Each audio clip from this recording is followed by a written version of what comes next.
Reps in reserve, or RIR. That's essentially how we proxy the level of difficulty, or we can basically progress the level of difficulty throughout the weeks. So, something that you might see from one of us is reps in reserve 3 to 4 week 1, 2 to 3 week 2, 2 week 3, 1 to 2, 1, 0 to 1.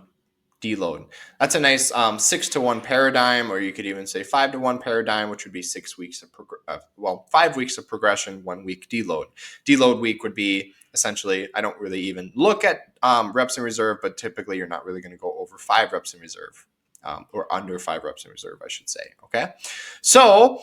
But how you do that is essentially, it's very easy. All you're going to do is, as you're kind of coming through here, you can see the reps in reserve. Your coach might say, do all compound lifts in the essentially 3 to 4 reps in reserve range. Okay, so in the 3 to 4 rep in reserve range. So how do you do that? Essentially, you go ahead and you do your repetition, and you get the amount of reps that you can with a given weight for 3 to 4 reps in reserve. So if that is, you're picking 20, you're like, you know what, I can probably do about 15 reps all out. The rep range, or the rep goal, is 10 to 12. So you could pick a weight that you think you could do 15, but since we're doing 3 reps in reserve, you're actually going to stop that set at around 13. It does have to be based upon feel. Don't say, you know what, I think I could do 15, therefore you stop at,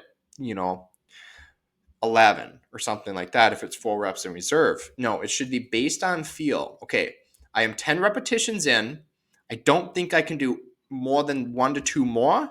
You're at your reps in reserve. Okay, so it has to be kind of something that you're playing with yourself and you're talking to yourself as you go through your sets. Okay, 1, easy.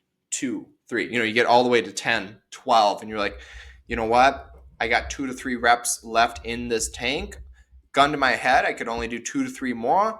Then you have to stop at the given reps in reserve range. And eventually, no matter what program you're on, typically you're going to find that at some point you're going to be training in 0 to 1 rep in reserve ranges. And at that point, you're going to wish you were back on the little bit easier one.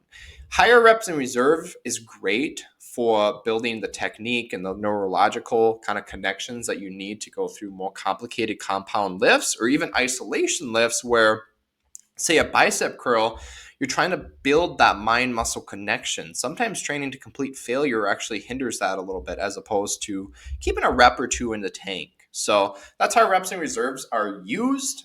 Sometimes I will actually just go ahead and program all of these in if I wanted everyone to hit 3 on this day, and then the following week might be a little bit more. There's a drop down here, essentially 5 to 0, right? So you can do that.